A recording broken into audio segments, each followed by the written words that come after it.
Samantala, bago pa man ang simula ng kampanya, ilang insidente na ng premature campaigning at vote buying ang naitala sa Region 1 ayon sa COMELEC. May ulat si Ivy Hernando. Bago pa man ang pagsisimula ng kampanya, nakatanggap na ng mga reklamo ang COMELEC kaugnay sa premature campaigning at vote buying sa Region 1. Sa datos ng COMELEC Region 1, 4 ang naitalang reklamo sa premature campaigning, 2 sa Ilocos Norte at tig-1 sa Ilocos Sur at Pangasinan. 4 din ang naitalang reklamo ng kontrabigay o vote buying, 2 sa Ilocos Norte, sa mga bayan ng Corimao at Solsona, 1 sa Binmalay, Pangasinan at 1 sa Cabugao, Ilocos Sur. Pinagpapaliwanag na umano ng COMELEC ang mga nasangkot sa reklamong premature campaigning.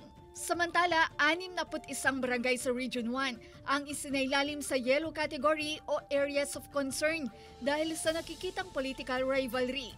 Pinakamaraming naitala sa La Union, pero ayon sa COMELEC, manageable pa ang mga ito. Wala pa naman tumaas yan sa area of concern. So, yung deployment ng PNP ay maganda pa naman kasi sapat naman yung personnel nila. Kung sakasakali na they need some augmentation, ay PNP pa rin yung kayang magbigay. Sa ngayon, wala naman daw na itatalang election-related incidents sa Region 1. Pero nakantabay ang COMELEC hanggang sa susunod na Regional Joint Security Conference kasama ang PNP. Paliwanag din ng COMELEC, hindi issue ang nooy pagkadelay sa pagbaba ng official ballots sa Ilocos Sur matapos makitang hindi nakapadlak ang kandado nito pero may selyo. Sa ating mga kababayan, ang ating sinasabi sa kanila na piliin yung mga tamang kandidato, yung mga tamang tao na mamumuno sa kanilang mga barangay.